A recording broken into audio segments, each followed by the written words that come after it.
बता रही है। लगन की दावत खाने के बाद इन सब की हालत बिगड़ गई। खाने के बाद कई लोगों के पेट में दर्द होने लगा। गाजर के हलवे में डले मावे में मिलावट की आशंका जताई जा रही है। थाना ठाकुरद्वारा के फरीदनगर का ये मामला है। मुरादाबाद से बड़ी खबर, जहां पर लगन की दावत खाने के बाद 150 लोग बीमार हो गए। ये सभी फूड पॉइजनिंग के शिकार हुए हैं और जो आशंका है कि गाजर का हलवा जो खाया था उन्होंने वो खराब था, जिसकी वजह से सबकी तबीयत बिगड़ी है। विशाल सक्सेना हमारे सहयोगी हमारे साथ फोन लाइन पर मौजूद हैं। विशाल, बताइए जरा कि 150 लोग जो बीमार हुए हैं, क्या किसी की हालत गंभीर भी है? देखिए, बिल्कुल आपको बता दो, मुरादाबाद के ठाकुरद्वारा के फरीदपुर का ये मामला है, जहाँ पर एक शादी की लगन आई हुई थी। लगन में जो थी दावत चल रही थी, तो दावत में खाना खाने के बाद जो थी करीब एक के बाद एक लोगों की हालत बिगड़ने लगी। पेट में दर्द हुआ, उल्टी हुई, दस्त हुई और देखते ही देखते करीब दर्जनों लोग जो थे वो बीमार हो गए। तो आशंका यही जताई जा रही है कि जो गाजर का हलवा दावत में बना हुआ था, उसमें जो गाजर के हलवे में जो मावा पड़ता है, वो मावा जो था वो मावा मिलावटी था। तो उसको लेकर के भी आशंका जताई जा रही है। फिलहाल दर्जनों लोग जो बीमार हुए थे उनको ठाकुरद्वारा के आसपास के क्षेत्र जो काशीपुर है और मुरादाबाद के कई जो निजी अस्पताल है उनमें उनको भर्ती कराया गया और जहां उनका सभी का इलाज चल रहा है। जी, धन्यवाद आपका पूरी जानकारी देने के लिए। अगली खबर कानपुर से, जहां आईआईटी कानपुर के पीएचडी छात्र ने फांसी लगाकर आत्महत्या कर ली। मृतक का नाम अंकित यादव है, जो केमिस्ट्री विभाग में पीएचडी स्कॉलर का छात्र था। अंकित नोएडा का रहने वाला है। 2024 में कानपुर आईआईटी आया था। सूचना पर पहुंची पुलिस ने शव को कब्जे में लिया। फिलहाल पुलिस मामले की जांच कर रही है। कल्याणपुर थाना क्षेत्र के आईआईटी का ये मामला है। पीएचडी के एक छात्र द्वारा सुसाइड किया गया है। छात्र के रूम से एक सुसाइड नोट प्राप्त हुआ है, जिसमें उसके द्वारा किसी को भी जिम्मेदार नहीं ठहराया गया है। घर वालों को जानकारी दी गई है, उनसे अन्य जानकारी प्राप्त कर आवश्यक विधिक कार्रवाई की जा रही है। मथुरा के श्रीकृष्ण जन्मभूमि और शाही ईदगाह मस्जिद विवाद मामले में इलाहाबाद हाईकोर्ट में आज सुनवाई होगी। जस्टिस राम मनोहर नारायण मिश्रा की सिंगल बेंच में दोपहर 2 बजे से सुनवाई शुरू होनी है। हाईकोर्ट हिंदू पक्ष की तरफ से दाखिल 18 याचिकाओं पर एक साथ सुनवाई कर रहा है। आपको बता दें, अयोध्या की तर्ज पर हाईकोर्ट इस मामले में सीधे तौर पर सुनवाई कर रहा है।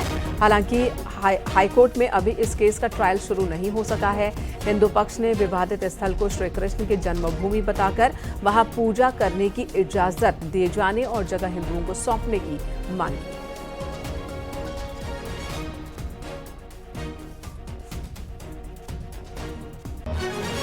दिल्ली के बीजेपी सांसद मनोज तिवारी वृंदावन के बांके बिहारी मंदिर पहुंचे। दिल्ली में बीजेपी की ऐतिहासिक जीत के बाद उन्होंने अपने परिवार के साथ बांके बिहारी मंदिर में दर्शन पूजन किया। मनोज तिवारी ने कहा कि 27 साल बाद दिल्ली में बीजेपी की सरकार बनी है और इसकी वजह से उन्हें अब सुकून मिल रहा है। श्री कृष्ण जन्मभूमि विवाद पर उन्होंने कहा कि अब इसी की बारी है। अब 2029 तक ऐसा ही हो चुका होगा। अब उसी की बारी है। अब हम जहाँ पे हैं, बहुत जल्दी मुझे लगता है कि जब तक हम 2029 के लिए जाएंगे इस देश में, तब तक मथुरा में भी ऐसा हो चुका हो। लखनऊ एयरपोर्ट पर दिन में 4.5 महीने विमान नहीं उड़ेंगे। दिन की बात करें तो 4.5 महीने दिन में यहां विमान नहीं उड़ सकेंगे। 1 मार्च से 15 जुलाई तक दिन में उड़ानें बंद रहेंगी। सिर्फ रात में ही फ्लाइट्स लैंड और टेक ऑफ कर सकेंगी। डीजीसीए ने दिन में उड़ान बंद करने को मंजूरी दे दी है। रनवे की मरम्मत के चलते एयरपोर्ट अथॉरिटी ने यह फैसला लिया। इस फैसले से रोजाना 80 फ्लाइट्स प्रभावित होंगी और 20,000 यात्रियों के टिकट का पैसा रिफंड होगा। रनवे पर रोजाना सुबह 10 बजे से शाम 6 बजे तक काम चलेगा, जिसकी वजह से फ्लाइट्स टेक ऑफ और लैंड नहीं कर सकेंगी।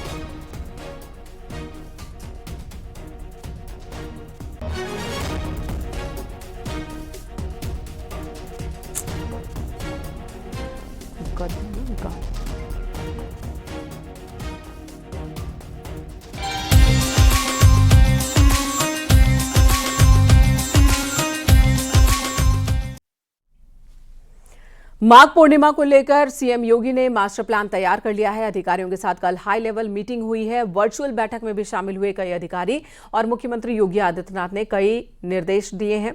सीएम योगी ने अधिकारियों को निर्देश दिया है कि श्रद्धालुओं की सुविधाओं का ख्याल रखा जाए। सीएम योगी के निर्देश पर महाकुंभ में बड़े स्तर पर पुलिस प्रशासन के अधिकारियों की तैनाती की गई। महाकुंभ में 3 IAS और 25 PCS अफसरों को भेजा गया। सुबह 4 बजे से मेला क्षेत्र नो व्हीकल जोन किया गया है। मेला क्षेत्र में सिर्फ इमरजेंसी सेवाओं में लगी गाड़ियां ही जा सकेंगी। बाहर से आने वाली गाड़ियों को निर्धारित पार्किंग में रोकने के निर्देश हैं। प्रयागराज शहर में भी शाम 5 बजे के बाद गाड़ियों की आवाजाही पर प्रतिबंध होगा। मेला क्षेत्र में कल्पवासियों की गाड़ियों की भी एंट्री प्रतिबंधित होगी। मेला क्षेत्र में श्रद्धालुओं के आने और जाने के अलग अलग रास्ते हैं। मेला क्षेत्र में कहीं भी श्रद्धालुओं की भीड़ इकट्ठा ना हो, इस बात का ख्याल रखा जाएगा। श्रद्धालुओं के लिए बने होल्डिंग एरियाज में खाने पीने के इंतजाम भी किए जाने के निर्देश मुख्यमंत्री ने दिए हैं। महाकुंभ में बड़े स्तर पर अधिकारियों की तैनाती की गई है। 3 IAS और 25 PCS अधिकारियों की अतिरिक्त तैनाती की गई है। श्रद्धालुओं की सुविधा के लिए 13 और स्पेशल ट्रेन चलाई जा रही है। महाकुंभ के बारे में अफवाह फैलाने वालों पर कड़ी कार्रवाई के भी निर्देश दिए गए हैं।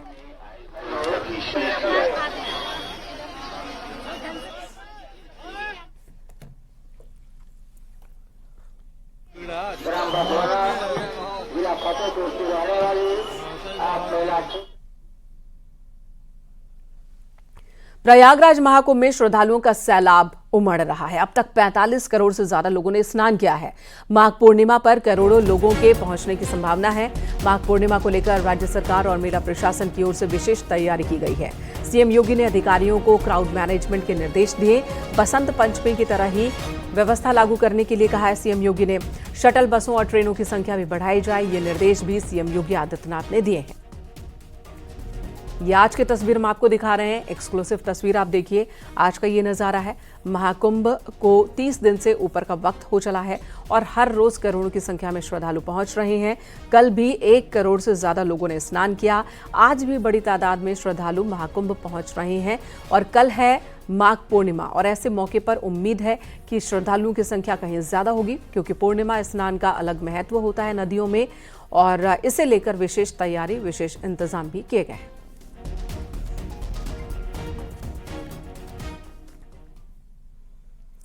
डिप्टी सीएम केशव प्रसाद मौर्य ने केजरीवाल और अखिलेश यादव पर तंज कसा है। उन्होंने कहा कि समाजवादी पार्टी समाप्तवादी पार्टी बनने वाली है। केशव मौर्य ने महाकुंभ में इंतजामों की तारीफ की और कहा कि इतिहास में पहली बार सबसे अच्छा कुंभ हो रहा है। उन्होंने आरोप लगाया कि विपक्ष निराधार आरोप लगाकर जनता को गुमराह करने की कोशिश कर रहा है। उन्होंने कहा कि पूर्व मुख्यमंत्री का ऐसे उल्टे सीधे बयान देना शोभा नहीं देता। मेरठ पहुंचे डिप्टी सीएम ने विकास कार्यों का निरीक्षण किया और पार्टी कार्यकर्ताओं से मुलाकात की। इतनी अच्छी व्यवस्था, ये भारत के इतिहास, स्वतंत्र भारत के इतिहास का सबसे बेहतरीन तरीके से संपन्न हो रहा कुंभ, महाकुंभ का मेला है और जितनी अच्छी से अच्छी व्यवस्था कर सकते हैं, सेवा कर सकते हैं, वो करेंगे। किसी को असुविधा न हो इसकी कोशिश की जा रही है। लेकिन जब किसी भी रास्ते में, इसी कमरे में अगर मान लो जितने लोगों की रुकने की व्यवस्था है वह उससे अधिक अगर आ जाएंगे तो समस्या होती है। एक दिन में कुशीनगर के मदनी मस्जिद मामले में सियासत शुरू हो गई है। समाजवादी पार्टी का एक दल आज कुशीनगर जाएगा। विधान परिषद में नेता प्रतिपक्ष लाल बिहारी यादव के नेतृत्व में एसपी का 18 सदस्यीय डेलीगेशन हाटा नगर स्थित मदनी मस्जिद पर बुलडोजर एक्शन के बारे में जानकारी लेगा। लोगों से बात करने के बाद ये डेलीगेशन अपनी रिपोर्ट अखिलेश यादव को सौंपेगा। आपको बता दें, मदनी मस्जिद में अवैध निर्माण वाले हिस्से पर बुलडोजर एक्शन हुआ था। आरोपों के मुताबिक मस्जिद का कुछ हिस्सा सरकारी जमीन पर बना है। इसका नक्शा भी पास नहीं था। हाईकोर्ट से 8 फरवरी तक का स्टे लिया गया था। मस्जिद की ओर से वो स्टे खत्म होने के बाद प्रशासन ने बुलडोजर एक्शन लिया था।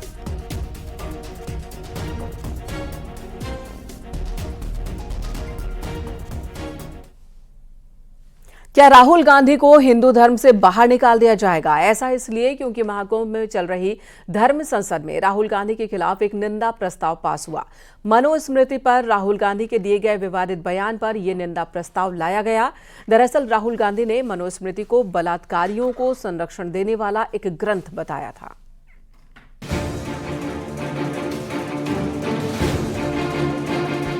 महाकुंभ 2025 में स्वामी अभिमुक्तेश्वरानंद की अध्यक्षता में चल रही परम धर्म संसद में रविवार को नेता प्रतिपक्ष राहुल गांधी के खिलाफ एक निंदा प्रस्ताव पारित किया गया।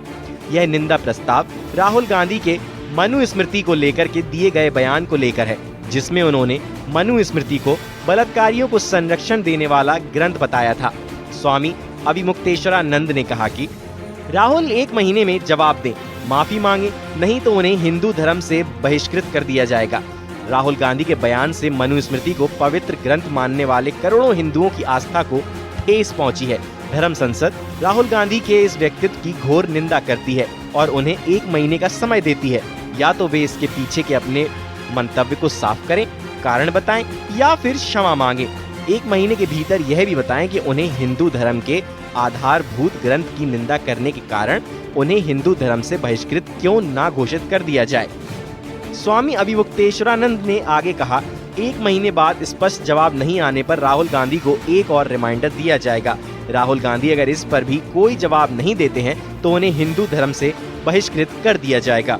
वहीं राहुल गांधी के खिलाफ इस प्रस्ताव पर सियासत भी शुरू हो गई है। बीजेपी राहुल गांधी से जल्द माफी मांगने की बात कर रही है। देखिए, राहुल गांधी नहीं, पूरी कांग्रेस का चरित्र ही सनातन विरोधी रहा है। कांग्रेस अपने जन्म से ही हिंदुओं का उत्पीड़न करने में, सनातन को नष्ट करने में लगी है। कांग्रेस के चलते ही देश का बंटवारा हुआ। कांग्रेस हिंदुओं का और सनातन धर्मियों का मान मर्दन करने में लगी है। सनातन को बदनाम करना, सनातन के खिलाफ साजिश में कांग्रेस की पूर्ण भूमिका है। उसी रस्म अदायगी को राहुल गांधी भी अपना रहे हैं और केवल वो वोट लेने के रूप से छद्म हिंदू बनते हैं, छद्म सनातन को अपनाते हैं। उनकी जांच होनी चाहिए।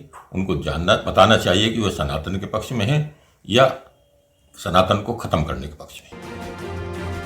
बीजेपी के आरोपों पर कांग्रेसी राहुल गांधी के पक्ष में आ गए हैं। वो सभी का सम्मान करते हैं, सभी धर्मों का सम्मान करते हैं, सभी ग्रंथों का सम्मान करते हैं।